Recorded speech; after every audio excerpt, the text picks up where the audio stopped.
फकीर उस परमपिता परमात्मा के आगे प्रार्थना दुआ करते रहते हैं, अरदास करते रहते हैं, और उसका मकसद सिर्फ एक ही होता है कि हर जीव सुख शांति हासिल करे, हर इंसान को वो खुशियां मिले जिसके लिए वो दुआएं करता है, प्रार्थनाएं करता है। पर जायज नाजायज मांग ना तो कभी पूरी होती है और ना उसके लिए संत पीर फकीर कोई दुआएं करते हैं। जायज नाजायज, सही है गलत है, इसका पता कैसे चले? आप अगर सत्संग लगातार सुनते हैं, ये हो ही नहीं सकता कि आपको यह ना पता चले सही मांग कौन सी है और गलत मांग कौन सी है। सही मांग वो होती है जिससे परिवार का भला हो, समाज का भला हो, देश का भला हो और संसार का भला हो। सही मांग वो भी होती है शरीर का भला हो, आत्मा का भला हो और दिमाग में शांति रहे, संतोष धन आए, मन ना भटकाए, माया ना छलिया बने, काम वासना क्रोध लोभ मोह अहंकार तंग ना करें। ये सारी प्रार्थनाएं जब की जाती हैं तो परमपिता परमात्मा की दरगाह में मंजूर होती हैं।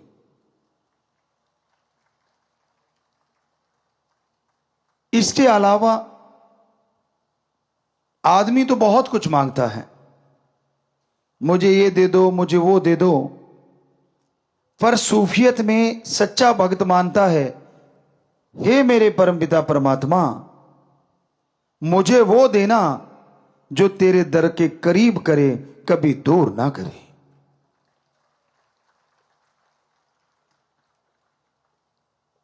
बहुत धन दौलत आ गई लोगों के पास, ऐशो आराम के साधन हो जाते हैं, और कमी यह आ जाती है कि वो परम पिता परमात्मा से दूर हो जाते हैं। तो आज यही कि मांगना कैसे है और किससे मांगना है। वैसे तो समाज में रहते हुए आप समाज से मांगते रहते हैं, लेन देन चलता रहता है, पर वो स्वस्थ तरीके से लेन देन हो। जुबान के पक्के बनो, और जो जुबान के पक्के होते हैं उन पे ही समाज में विश्वास किया जाता है, यकीन किया जाता है। जो जुबान के कच्चे होते हैं, घर वाले यकीन नहीं करते, समाज तो क्या करेगा। पुराने समय में हमारे भारत में यह संस्कृति रही है कि दो दोस्त एक दूसरे को जुबान दे देते थे छोटे छोटे बच्चों के लिए कि भाई अपनी दोस्ती है, तेरा बेटा और मेरी बेटी की शादी आपस में करेंगे ताकि ये रिश्ता और मजबूत हो जाए। तो दोनों हाथ मिलाया या यूं कह दिया कि हां पक्का, और फिर 100% वो पक्का होता था, उसमें कच्चापन नहीं आता था। आज पहली बात तो जुबान ही नहीं रही, जुबान करके लोग मुकर जाते हैं। दूसरी बात, जुबान को छोड़ो, लिखा हुआ मुकर जाते हैं।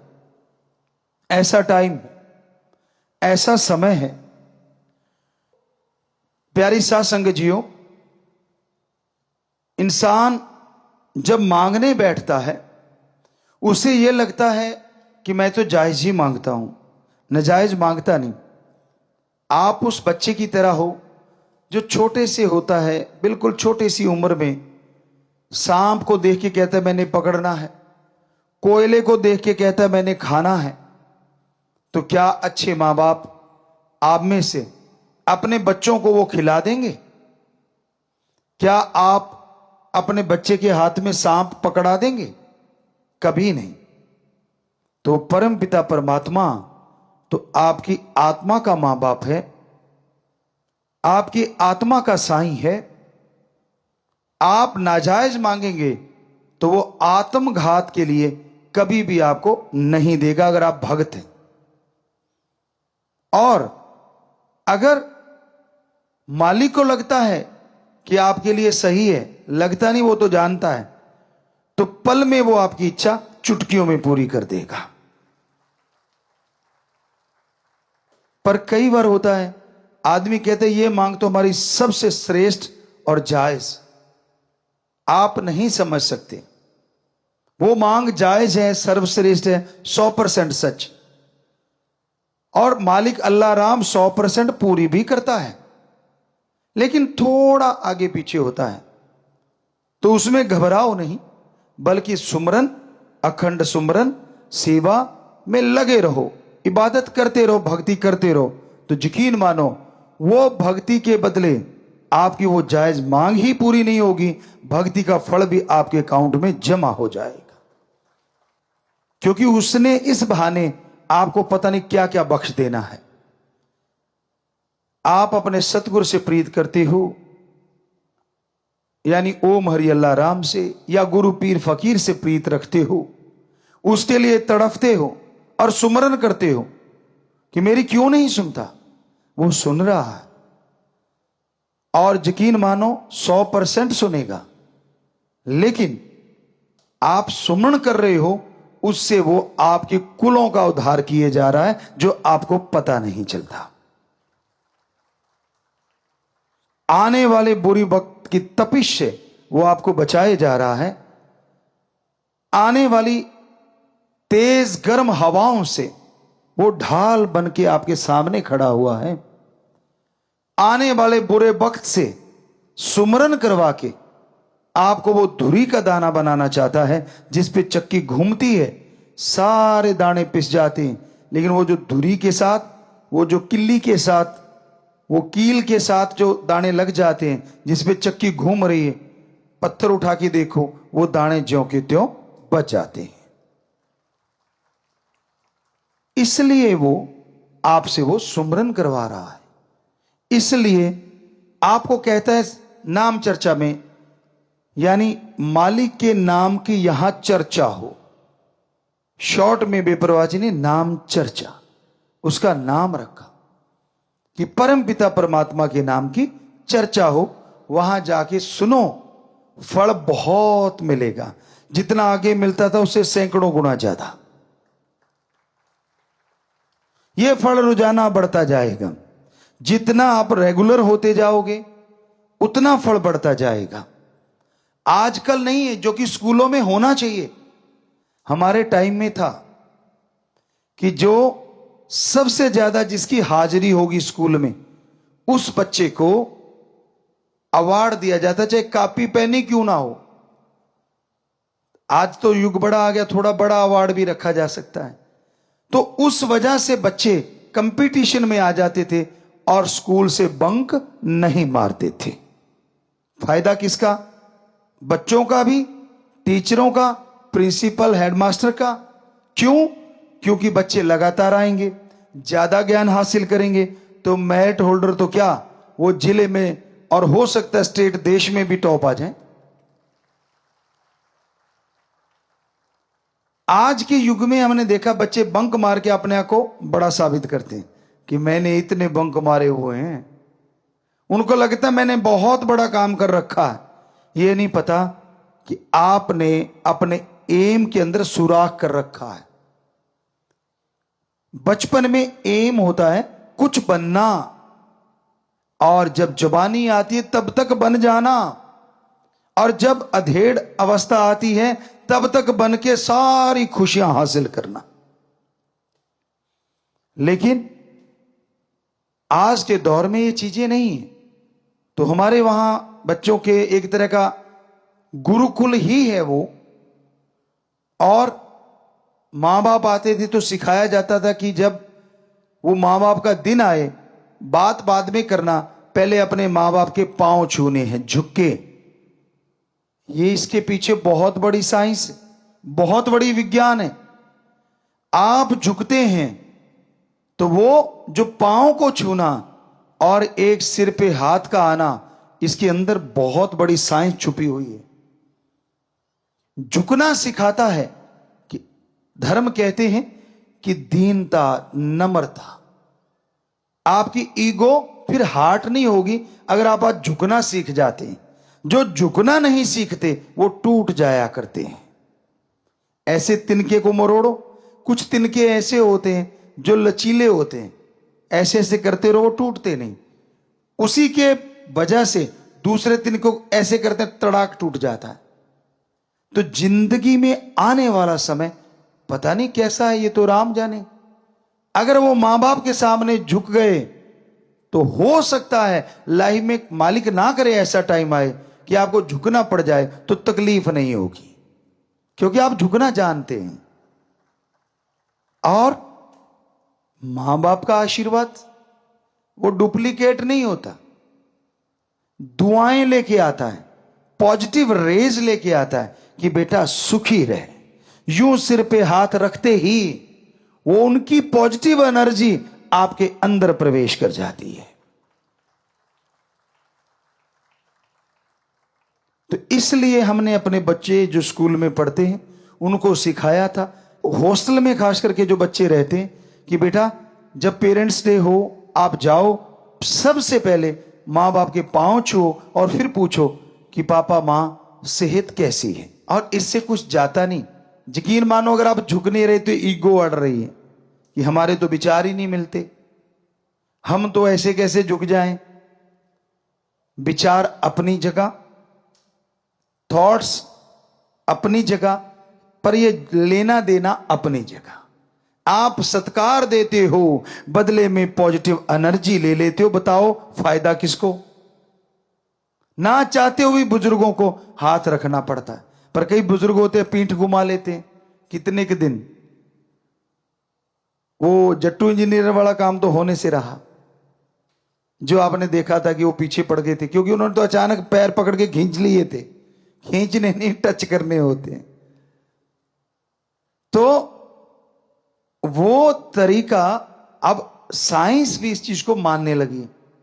जब आप सुमरन करते हो आपको नहीं मालूम, लेकिन बहुत पहले भी हमने सुनाया था, कुछ देशों के साइंटिस्टों ने इस पे रिसर्च किया और ये बताया कि जो लोग सुमरन करते हैं उनको एक जगह बिठाया और जो नहीं करते उनको अलग। तो बड़े परिवर्तन मिले। सुमरन कर रहे बड़े शांत रहते हैं जो सुमरन कर रहे थे, जो नहीं कर रहे थे वो बात बात पे टेंशन ले रहे थे, चिंता कर रहे थे।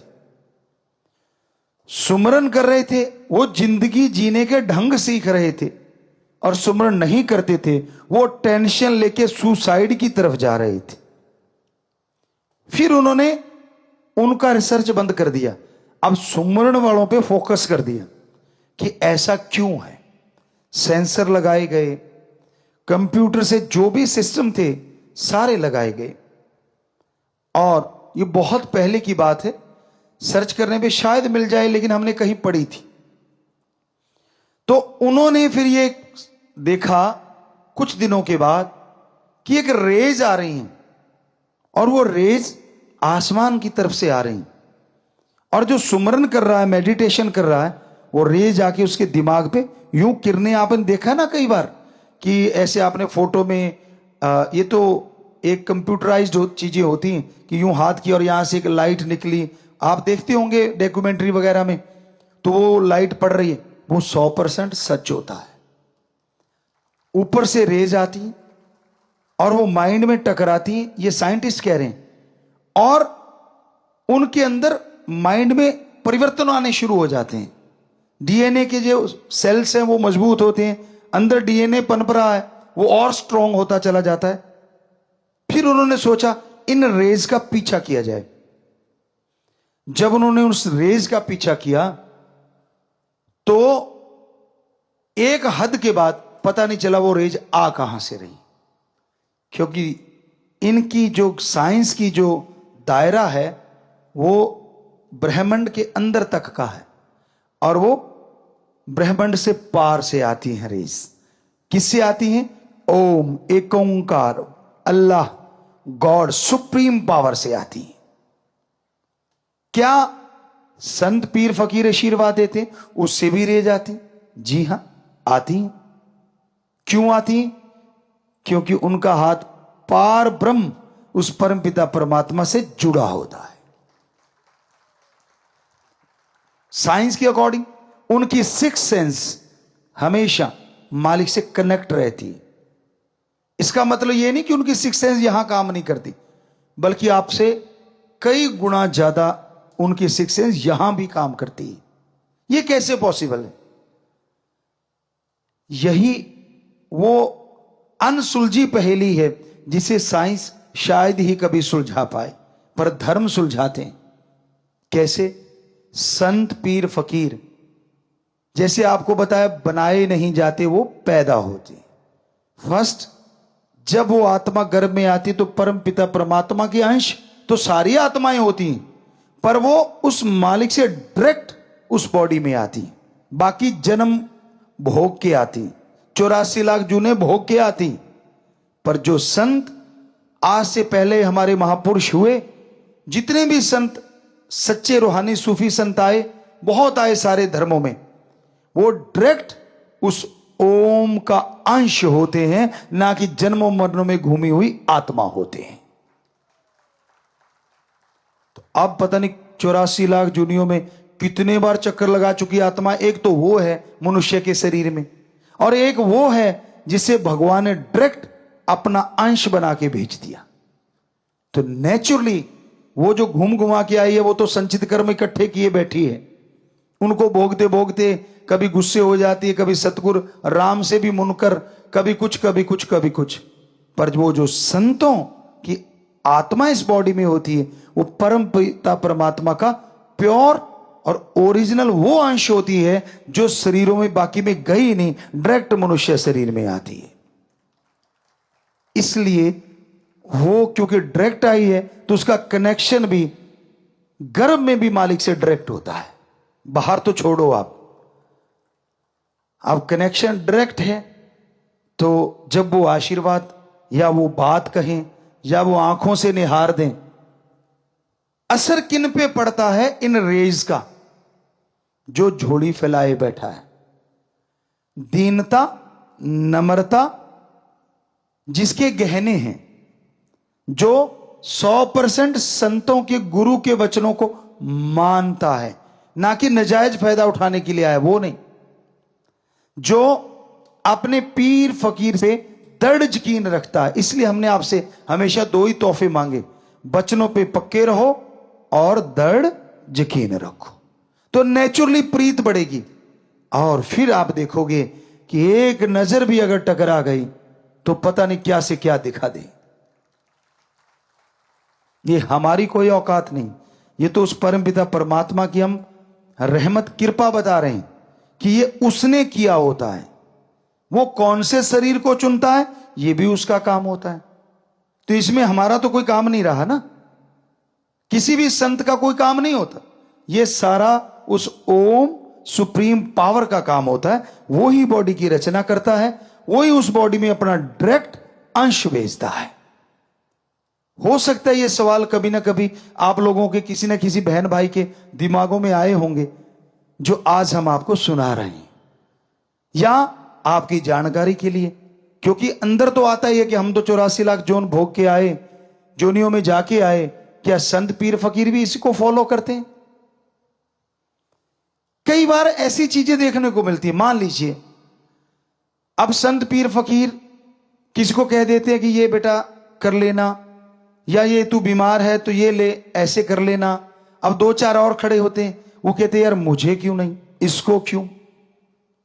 हो सकता है बिना प्रसाद के वो अपनी निगाहों से तेरा रोग काटते, पर तेरे जची नहीं, तूने उसको उल्टा ले लिया इसलिए वो नहीं कटा।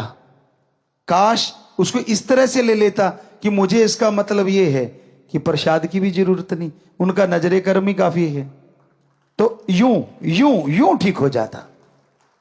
तो ये सोचने का होता है। रूहानियत बहुत गहरी है। संतों का कोई भी काम बिना वजह नहीं होता, क्योंकि वो अपने लिए नहीं जीते, वो पूरे समाज के लिए जीते हैं। वो अपने लिए नहीं जीते, परमपिता परमात्मा के लिए जीते हैं। वो उसके गुलाम होते हैं, उसके नौकर होते हैं। इसलिए कई जगहों पे महापुरुषों ने, परमपिता जी दाता रहबर ने पहली बॉडी में भी फरमाया कि परमपिता परमात्मा का काम संतों द्वारा ही सारा होता है। ये बेप्रभा जी के वचन है। तो आज आपको समझ आई ये क्यों होता और कैसे होता है। और बेप्रभा जी के लिए एक वचन हुए थे साईं मस्ताना जी उस बॉडी में। यही हम कहा करेंगे। आप कहते पर्दा रखते हो, अब तो पर्दे पुर्दे तो उठा दिए बहुत सारे। तो उस बॉडी के रूप में बेप्रभा जी ने वचन किए, अपने लिए भी थे उनके, लेकिन किए दूसरी बॉडी के लिए कि इनको देखेगा वो भी तरेगा, इनकी पीठ के दर्शन करेगा वो भी तरेगा, जो बात सुन लेगा फायदा उसको भी होगा, जो मान लेगा उसका तो कहना ही क्या है। साईं जी ने यानी मस्ताना जी रूप की वो बॉडी ने परमपिता शास्त्र नाम जी के लिए वो वचन किए। तो क्या आपकी बुद्धि सीमित है? शायद तंग दिली है आपके अंदर, शायद आपका दिमाग काम नहीं करता। वो वचन साईं मस्ताना जी की बॉडी के लिए भी थे, परमपिता शास्त्र नाम जी महाराज की बॉडी के लिए भी थे, और फिर परमपिता जी ने वचन कर दिए हम थे, हम हैं, हम ही रहेंगे। तो बिल्कुल क्लियर ही हो गया ना, बात ही खत्म हो गई। पर ना जी, हम तो उसको मानते, हम तो उसको मानते, हम तो उस कईयों के घेर अब भी अटका हुआ है। आपको सुनाया करते थे हम, किसान के बेटे हैं तो किसान का काम बहुत ज्यादा किया है, बेहद ज्यादा किया है। कई बार वहां बच्चे चेक करते थे, गुरुजी अब तो आपने उतना ज्यादा हार्ड वर्क नहीं करते, आपके हाथ इतने हार्ड क्यों हैं? मैंने कहा बेटा इसे कहते कमाए हुए हाथ, ऐसे बैठ के गड़ाए हुए हाथ नहीं है, ये कमाए हुए हैं। हम अपनी बड़ाई नहीं करते। आपको कहते हैं ना बेपरवाह जी से बेहद इश्क था। तो एक बार हम आप एक छोटी सी बात बताना चाहते हैं कि वो बॉडी कैसी हो जाती है जो सतगुरु से प्यार करती है। हमारा हमेशा चैलेंज एक्सेप्ट करने का दिल रहता था कि चैलेंज किसी ने दिया है तो उसको स्वीकार कर लेते थे। तो हम आए आश्रम में, डेरे में, बेपरवाह जी से दर्श दीदार हुए, सेवा की, जो भी सेवा बनती थी। और पीछे गांव में, अगर गांव वाला होगा पुराना तो उसको पता होगा, गांव में एक स्कूल बनाने के लिए चर्चा चल पड़ी और वहां मिट्टी डालने लगे कि अपने अपने खेतों से मिट्टी डालो, खड्डे खुड्डे थे वहां काफी। तो हमारे पीछे से, तो हम रात को पहुंचे, तो हमारे जो वो साथी थे उनसे पूछा क्या हुआ। कहते यार आज तो कंपटीशन हो गया पूरे गांव में, हमारी वजह कह लो, राम जी की वजह, कंपटीशन चलता था हर बात के लिए। वो आपको बाद में बताएंगे, हंसने वाली बातें भी है। तो हमने कहा कितनी ट्राली डाली? कहते जी हम तो 22 डाल पाए। तो हमने कहा और? कहते फला फला 26 डाल गया। हमने कहा लानत, क्यों 22 डाली आपने? कहते थोड़ा सा खेत दूर है ना। मैंने कहा फिर क्या हो गया, कल सही। अगले दिन वो ट्राली बहुत बड़ी थी, उस समय के अकॉर्डिंग 2 टायरों वाली ट्राली बड़ी थी, खुले चने भी उसमें 100 मन से ऊपर आ जाते थे। तो बड़ी ट्राली मानते थे कि ये बड़ी है। तो हमने कहा भाई 3 हिस्से करते हैं। सबसे मुश्किल हिस्सा कहते अगला, डाला खोल के तो आसान हो जाता ना आजकल, बाद में तो वो आगे एक खिड़की भी आने लग गई, लेकिन हमारे उस टाइम में सिर्फ पीछे खुलता था ट्राली का, आगे नहीं। तो हमने 3 हिस्से बांट दिए, वो 4 थे, हम अकेले, कि अगला हिस्सा हम अकेले भरेंगे, पिछला आप चारों मिलके भरो। तो अगला हिस्सा, ये राम जी बेपरवाह जी के रहमो कर्म की बात बताते हैं, वरना तो हम खाक हैं। वो अगला हिस्सा जो होता था उसका, यानी 3 हिस्से हो गए, तो अगला हिस्सा हम 2 से 3 मिनट में भर देते थे अकेले। और हमारी कस्सी हो सकता आज भी संभाल के रखी हो उन बच्चों ने, कोई हाथ नहीं लगाता था। हम कहते यार बाद में बर्त लिया करो। तो जो उनमें सबसे पावरफुल था वो कहता था मामा ये कस्सी को देख के ना माथा टेक देते हैं, भाई जिसकी तू है वो ही उठाएगा, पंगा नहीं लेने का। एक बार या हमारे ताऊ जी का बेटा वो चले गए थे उसके दल है मैं चलाऊंगा। तो उनका पेट इतना खिंच गया था, 2-3 दिन पड़े रहे थे। और हमें वो कहने लगे, आज भी याद है जब हम आपस में मिले, कहने लगा जरूरी सी पंगा लेना। हमने कहा हमने क्या पंगा लिया, हम तो डेरे गए थे। कहते ना जड़ी कई ले आके रख रखी इतनी बड्डी। तो हमने कहा फिर क्या हो गया। कहते मैं चला बैठा कि तू चलाता, मैं भी चलाऊंगा। पानी की बारी थी, मोगा बड़ा था। तो कहता है पूछ मत, उस दिन से ये सारा डंगा खींचा पड़ा है। तो हमने कहा वो क्या कहते थे, वो कहते भाई हम तो 7 दाने दर के माथा टेकते हैं, हम नहीं इसको छेड़ते। तो असल में बहुत बड़ी कस्सी थी। कबूल शाह खुपन एक जगह है, वहां से वो आई हुई थी, तब बड़ी मशहूर थी वहां की, आज हमें नहीं मालूम। तो वो कस्सी से हम 2 से 3 मिनट में भरते थे, और वो चारों मिलके 2 हिस्से जो थे वो लगभग 10 से 15 मिनट लगा देते। वो भी तब जब हम ऊपर खड़े करते लानत आपके, हमने भर दिया, अरे क्या कर रहे हो, अरे जोर लगाओ। तो उस दिन दूसरे जो चैलेंज वाले थे उन्होंने 28 और हमने शायद 46 ट्रालियां डाली थी। तो ये कहने का मतलब बेपरवाजी का रहमो करम, दया में रहमत, दृढ़ यकीन हो। अब आप कहोगे जी अब हमें समझ आ गई, आप ऐसे कैसे कर लेते थे। अगर आपको समझ आ गई तो जरा सोचो, हमें कस्सी चलाने की क्या जरूरत थी, फिर फूंक मारते ट्राली भर जाती ले जाते। बताओ है जवाब कोई आपके पास। अरे भाई तब हम इस ताकत का इस्तेमाल नहीं करते थे, जो राम जी ने ये बॉडी बनाई थी इसकी ही इस्तेमाल करते थे। ओनली ह्यूमन बीइंग, एक मनुष्य की तरह, आम इंसान की तरह। वो बेपरवाह जी ने रहमत वो कर रखी थी, उसमें कोई दो राय नहीं। लेकिन जब तक जाहिर नहीं होता शरीर, राम जी करते नहीं, तब तक वो चीजें नहीं दिखाते। हाँ उनको दिखा भी देते हैं, जिनका दृढ़ यकीन होता है उनको तब भी वो चीजें मिलने लग जाती हैं जो बाद में मिलती हैं। मिली लोगों को वो जानते हैं। तो हमारा आज यही बताने का उद्देश्य है कि इस तरह से अगर आप सच्चे दिल से मालिक से प्यार करोगे तो यकीन मानो कभी हारोगे नहीं। अगर पॉजिटिव रहोगे तो नेगेटिविटी नजदीक नहीं फटकेगी। हमेशा पॉजिटिव रहो, हमेशा दृढ़ यकीन रखो अपने सदगुरु पे, मालिक माला माल कर देते हैं।